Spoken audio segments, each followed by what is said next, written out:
예수님, 오늘은 부활제 2주간 화요일입니다. 성부와 성자와 성령의 이름으로 아멘. 어제부터 예수님께 니코데모가 와서 어떻게 구원될 수 있는지에 대한 물음을 예수님께서 이제 알려주시는 거죠. 하느님의 자녀로 새로 태어나야만 하는데 하느님의 자녀로 새로 태어나는 것이 어떻게 가능하냐? 다시 엄마 뱃속에 들어갈 수도 없고 하니까 예수님께서 오늘 이제 말씀을 해주시는 거죠. 어떻게 새로 태어나게 되는지, 그리고 그것을 위해서 당신이 어떤 죽음을 당하셔야 하는지를 알려주시죠. 내용을 한번, 복음 내용을 한번 보도록 하겠습니다. 그때에 예수님께서 니고데모에게 말씀하셨다. 너희는 위로부터 새로 태어나야 된다. 바람은 불고 싶은 대로 분다. 너는 그 소리를 들어도 어디에서 와서 어디로 가는지 모른다. 어제 말씀을 드렸죠? 영에서 난 이는 이 지상 사람들의 사고 방식과는 반대로 살아가기 때문에 이 세상에서 우린 막 돈을 좋아하고 돈 벌려고 하는데 이 양반들은 이제 돈을 막 이렇게 내어주고, 마더 데레사나 이태석 신부님을 이제 돈이 행복이라고 여기는 사람들은 도저히 이해할 수가 없는 삶인 거죠. 니코데모가 예수님께 그런 일이 어떻게 이루어질 수 있습니까? 라고 하니까 너는 이스라엘의 스승이면서 그런 것도 모르느냐? 내가 진실로 너에게 말한다. 우리는 우리가 아는 것을 말하고 본 것을 증언한다. 그러나 너희는 우리의 증언을 받아들이지 않는다. 그러니까 우리가 보고 말하는 것들이 분명히 받아들일 만한 것이라는 거죠. 왜냐하면 이 세상에서 흔히 일어나는 것이고 조금만 생각하면 그것들을 충분히 이해할 수 있는 건데 제 머리는 이해할 수가 없이 삐뚤어졌네. 큰일 났네. 어떡하죠? 죄송합니다. 그래서 내가 세상 일을 말하여도 너희는 믿지 않는데 하물며 하늘 일을 말하면 어찌 믿겠느냐. 이제 이게 사실 핵심인데 예수님께서 말씀하시는 거는 먼저 세상 일이란 말이에요. 그러니까 세상에서 일어나는 일을 통해서 하늘에서 일어나는 일을 말씀하신다라고 하는 것은 하늘에서 이루어지는 이 구원이 세상에서도 어느 정도는 이루어지고 있는데 그것을 말하는 것을 뭐라고 그러냐면 비유라고 하는 거죠. 그러니까 예수님께서 말씀하시는 것은 비유는 이 세상의 일인데 그걸 이해하려고 하지 않으면서 어떻게 너희들이 하늘의 이야기를 내가 하면 이해하겠니? 라고 하는 거죠. 하늘에서 내려온 곧 사람의 아들 말고는 하늘로 올라간 이가 없다. 먼저 하늘에서 내려와서 다시 이제 하늘로 올라가는 어떤 이야기를 하시는 거죠. 그러니까 알 수가 없죠. 무슨 말씀인지. 모세가 광야에서 뱀을 들어 올린 것처럼 사람의 아들도 들어 올려져야 한다. 믿는 사람은 누구나 사람의 아들 안에서 영원한 생명을 얻게 하려는 것이다. 그러니까 하늘에서 예수님이 왜 내려오셨어요? 모세가 광야에서 뱀을 들어 올린 것처럼 이렇게 들어 올려지기 위해서 오신 거죠. 그러니까 모세가 광야에서 뱀을 들어 올리지 않았다면 뱀에 물린 사람들이 이것을 보고 치유를 받았는데, 그러니까 아무도 어떤 누구도 치유를 받지를 못하는 상황이 되겠죠. 그러니까 도대체 이 비유는 무슨 말씀인가? 이게 분명히 예수 그리스도의 십자가를 상징할 텐데, 아니 예수님이 매달려야 되는데 왜 당신을 왜 뱀이라고 하지? 그러니까 에덴 동산에 있었던 뱀이 있잖아요. 그러니까 그 뱀이라고 하는 거는 결국에는 나 자신을 상징할 수가 있는 거죠. 그 지상의 일이라고 하는 거 구약은 다 비유죠. 비유 말씀인데 구약을 그래서 비유 말씀을 이해하지 못하는 이유는 이해를 못하는 게 아니라 이해하기 싫어서 그러는 거죠. 내가 생각하는 게 너무 확고하면 이제 제가 그 에덴 동산에 있었던 그 뱀이 바로 여러분의 자아입니다. 여러분 자신입니다. 그래서 예수님께서 나를 따르려거든 너희 자신을 십자가에 못 박아야 된다. 이렇게 말씀을 하시죠. 그러니까 매일매일 네 십자가 지고 거기에 네 자신을 못 박는 삶이 나를 따르는 삶이다. 그러니까 예수님께서 먼저 당신 자신을 십자가에 못 박는 삶을 사신 거죠. 따라서 뱀이라고 하는 거는 비유로 말을 하면 나 자신인 거예요. 에고. 그러니까 예수님께서 내 뜻이 아니라 아버지 뜻대로 하소서라고 해서 내 뜻을 못 박는 건데 그 내 뜻이 내 자아인 거죠. 내 자신인 거죠. 그러니까 내 자신이 원하는 것들이 이 선악과를 내가 가져라. 소유욕, 그 다음에 네가 먹어라. 성욕, 식욕, 그 다음에 네가 하느님처럼 돼서 다른 사람 심판해라. 이게 교만인 거죠. 그러니까 세속 욕심 마귀가 우리 자신에게서 나와서 우리를 유혹하고 그거에 내가 휩쓸려서 죄를 짓는데 하느님 그것들이 하느님을 사랑하는데 당연히 방해가 되는 거죠. 내 돈 그러면서 이웃에게 돈을 내어줄 수는 없는 거고 막 바람 피면서 아내를 사랑한다고 그럴 수는 없는 거고 이놈 저놈 맨날 판단하면서 이웃을 사랑할 수는 없는 거죠. 그러니까 사랑이 실천이 안 되게 만드는 내 뱀 때문에 각자가 뱀에 물리고 있는데 예수님께서 먼저 오셔서 그것을 우리에게 보여주셔야 내 자신을 죽여야만 하는구나. 너무 두려운 일이지만 예수님께서 죽이니까 진짜 부활하시네. 하느님의 자녀가 되시네. 새로 태어나시네. 이게 세례인데 내가 죽고 그리스도로 새로 나는 거. 그럼 내가 죽었으면 누군가는 내 주인이 돼줘야 되잖아요. 그러니까 당신 이름은 뭡니까? 나는 나다. 내가 뱀이다 이런 거죠. 새로운 뱀. 그러니까 모세의 지팡이 뱀이 파라오의 뱀들을 먹잖아요. 결국에는 우리 안에서 예수님께서 우리 안에 자아를 죽이고 당신이 참 주인으로서 사는 거죠. 이제는 나는 내 자신을 예수 그리스도와 함께 십자가에 못 박아 죽었습니다. 이제는 내가 사는 것이 아니라 그리스도께서 내 안에 사시는 겁니다. 이게 기본이잖아요. 근데 이 뱀을 나로 그래서 에덴 동산에서 있었던 뱀이 바로 나 자신이다. 하와가 결국에는 이제 나라고 하는 이제 본래 나고 거기에서 주인 노릇하는 뱀이 우리 안에 각자 자아로 있다. 이 뱀을 밟고 새로운 뱀이신 그리스도를 내 안에 주인으로 삼는 것. 그래서 이제는 내가 아니라 그리스도로 살아가는 거, 내가 죽고 그리스도가 되는 거, 이것이 곧 새로 태어남이고 세례고 구원이다. 이렇게 하지만 많은 이들은 이 뱀이 파라오가 어떻게 내가 십자가에 못 박아야 되는 자아가 되냐라고 받아들이지를 않아요. 모르겠어요. 저는 명확한데 뭐 이런 것들이 되게 많죠. 에사우가 저는 아무리 봐도 예수님인데 성경을 이렇게 많이 하시는 분들 중에서는 이것을 받아들이시는 분이 없어요.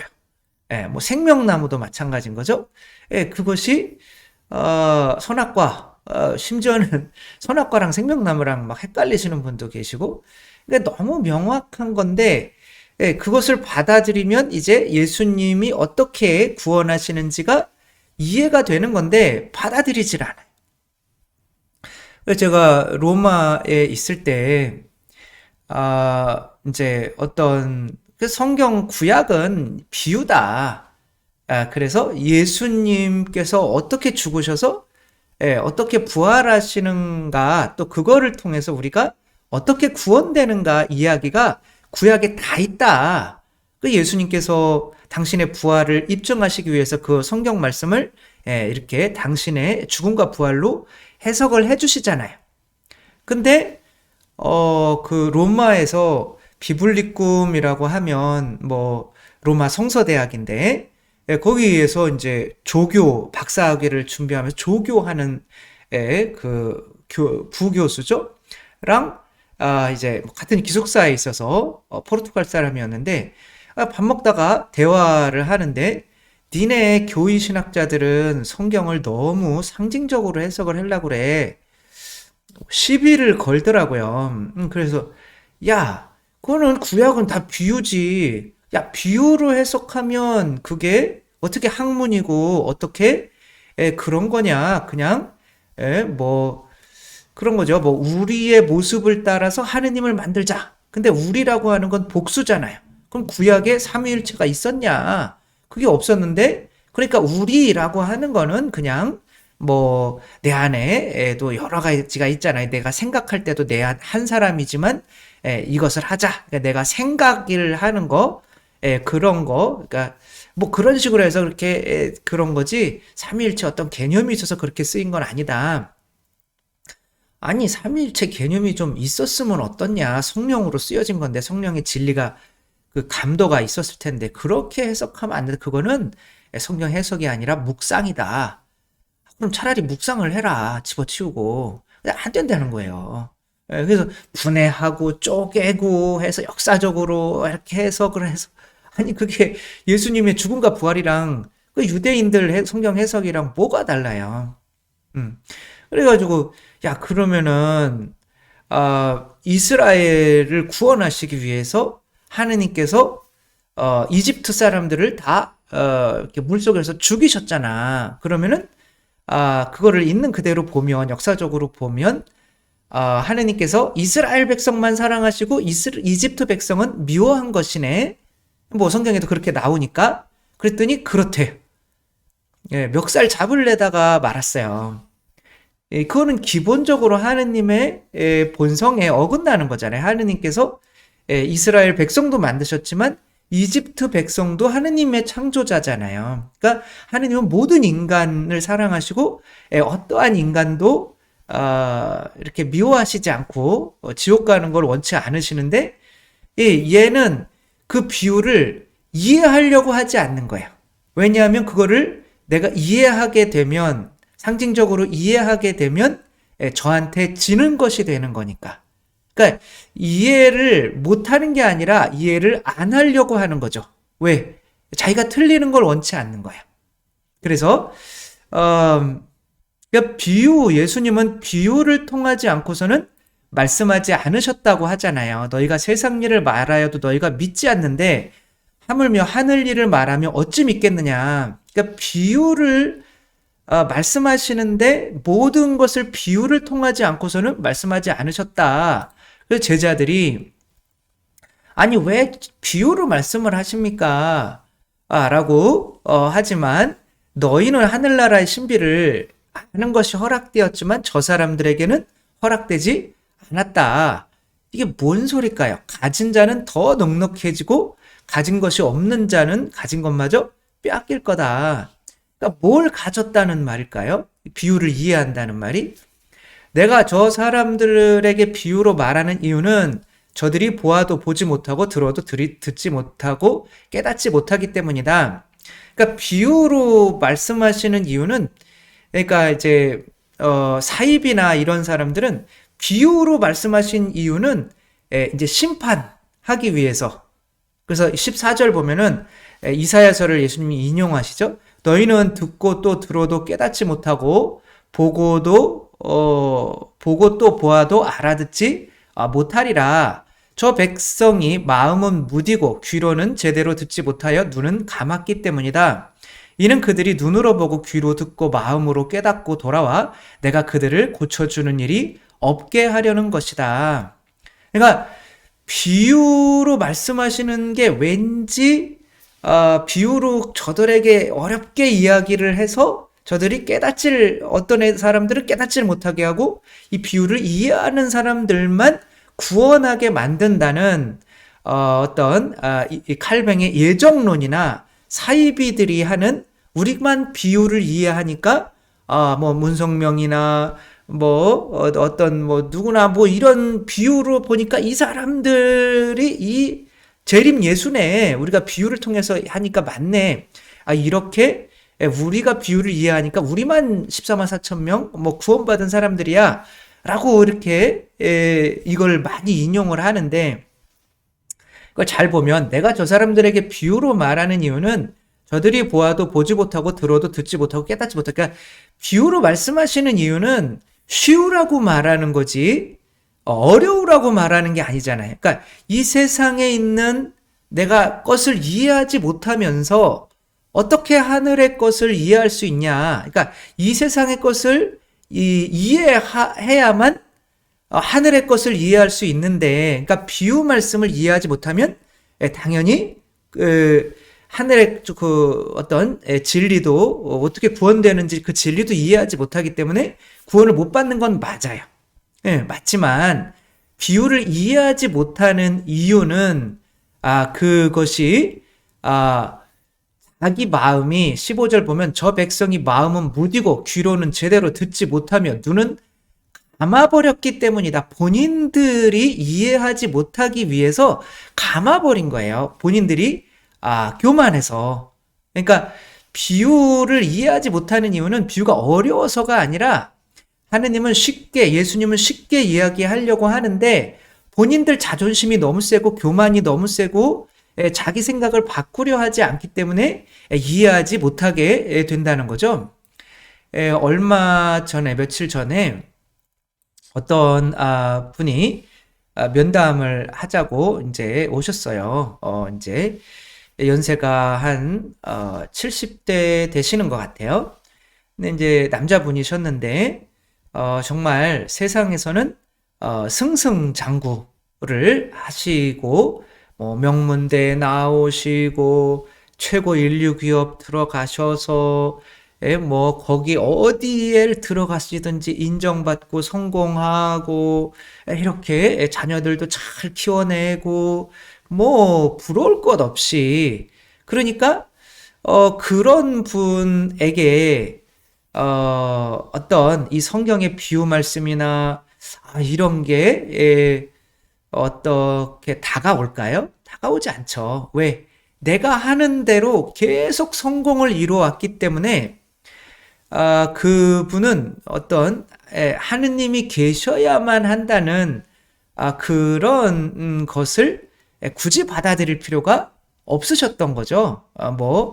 개신교 목사님들 친구들도 많고 천주교도 많이 접했었고 불교 친구들도 스님 되신 분들도 있고 그렇게 말씀을 하시지만 그런 종교에 대해서 내가 그런 거를 받아들일 수 있는 마음은 없어졌던 거죠.